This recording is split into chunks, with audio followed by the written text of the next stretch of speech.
With the release of Sonic the Hedgehog 3, we now have 3 Sonic films and 1 spin-off, so today I thought it was time for me to stop and rank all 4 of these Sonic and Knuckle projects, ranked from the worst to the best. Please know that everything that I will say in this video is just my very own opinion. My name is SW Nation, and you are free to comment down below your very own ranking of all 4 Sonic and Knuckles projects ranked from the worst to the best, just like me, or you could just do your favorite. Please don't forget to check out that Twitter and that TikTok link. Those are in the description, along with that Sonic the Hedgehog 3 movie review. That link is also in the description as well. Without further ado, guys, no cookie cutter. Let's get right into our ranking. Kicking off my list at number 4 for me is Knuckles.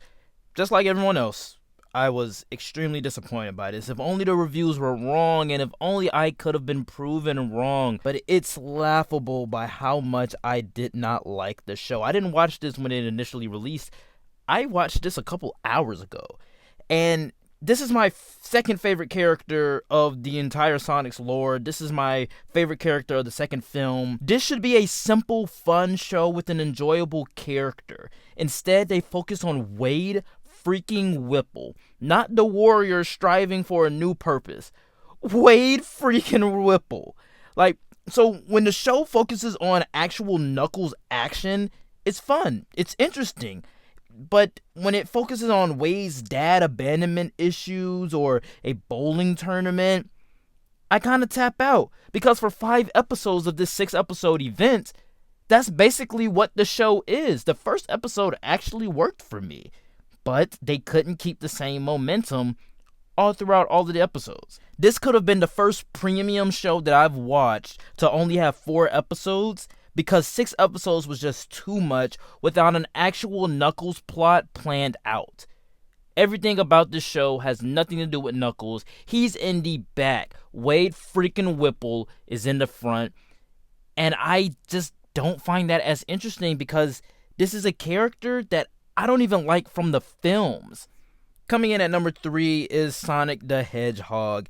It's a fun enough family film. I'm not gonna put this on over the others though, but it offers enough road trip fun to have a nice, enjoyable experience. I think James Marsden kind of grounds this movie in a sense, because, you know, there's so much spectacle, there's so many wacky characters here. It's nice to have someone that we can relate to in James Marsden's Tom character, but also Jim Carrey just completely steals the show here. And while rewatching this film, it was just nice and refreshing to see a toned down version of Robotnik. It's a simple enough story focused on trying to humanize Sonic so that we instantly fall in love with him. And well, by the end of the film, we do, thanks to his design.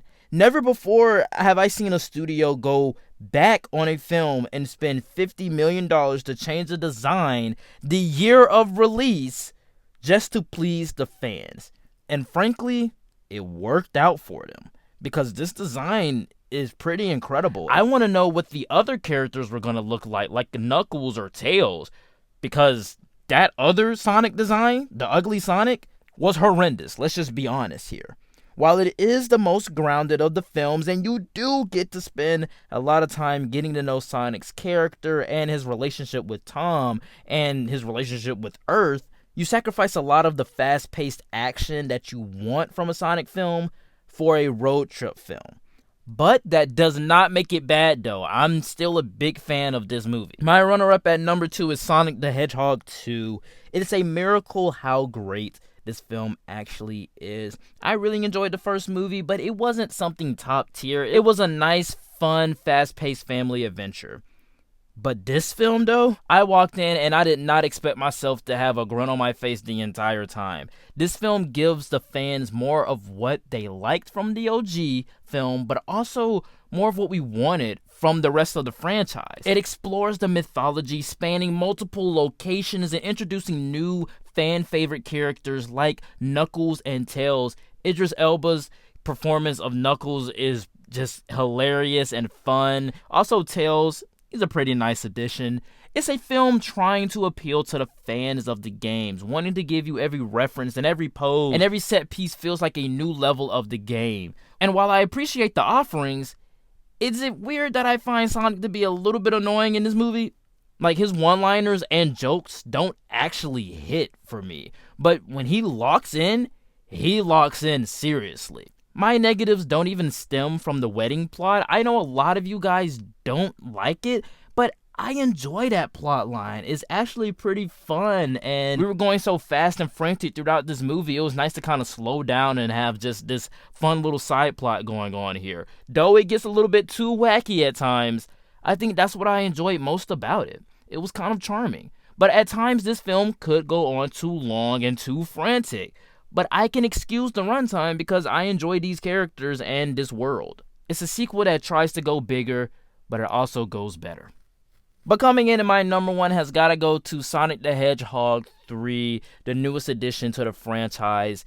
Is the best of the franchise, bar to none. The best thing about this movie is how it doubles down on everything you loved about the other two films and took out the stuff that you didn't like. In particular, the human plot lines. I, for one, really like the humans from the first two films, but I do love the fact that this movie is just all about Team Sonic, Sonic, Knuckles, and Tails on the trails of Robotnik and Grandpa with Keanu Reeves' Shadow. And speaking of Keanu Reeves, he brings a certain heaviness and tragedy to the character of Shadow, giving his personality just a lot of weight and depth. And in particular, every other character is just very lively in the Sonic franchise. It was just refreshing to kind of have a character that was very serious and had a lot of weight. And with doing so, it brings a lot of drama to this film that you kind of never knew that you wanted from the Sonic the Hedgehog films. And while goofy, Jim Carrey steals the show once again, but also brings some depth to Robotnik that kind of rounds out his character arc a bit, that kind of gives him a redemption arc.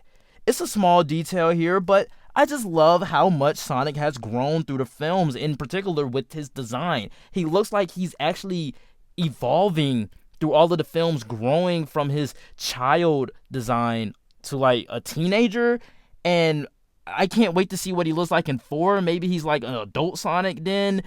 And I just think that Ben Schwartz is the best that he's ever been here. There's a moment in the film where we're leading into the third act, and Sonic just locks in and stays that way the entire film. No jokes are cracked, no corny one-liners, no pop culture references, no Konichiwa things are being said. He locks in and he stays that way for 48 minutes of the movie. I also appreciate the fact that this film focuses on Team Sonic, and their interactions are just so much fun that you really feel like they're just not a team, but also really great friends. It kind of reminded me of the team dynamic in Avengers Age of Ultron, where they're just cracking jokes, one-liners, quips, and everything. And I just really like that type of stuff. I love ensemble teams that feel more like friends rather than just a corporate mandated team. It's nice here. It has the best action, the stakes are bigger, and the third act is on a huge scale. Think of every single cool thing about Sonic the Hedgehog, and this film has it. This is why Sonic the Hedgehog 3 has to come in at number 1. Alright guys, that is it for the ranking. Please know that everything that I did say in this video was just my very own opinion, and you are free to comment down below your very own ranking of all 4 Sonic the Hedgehog movie and TV shows, ranked from the worst to the best, just like me, or you could just do your favorite. Please don't forget to check out that Twitter and that TikTok link. Those are in the description, as well as don't forget to check out that Sonic the Hedgehog 3 review. That link is in the description as well. With all that being said, guys, like, comment, subscribe, and I will see you all next time. Peace.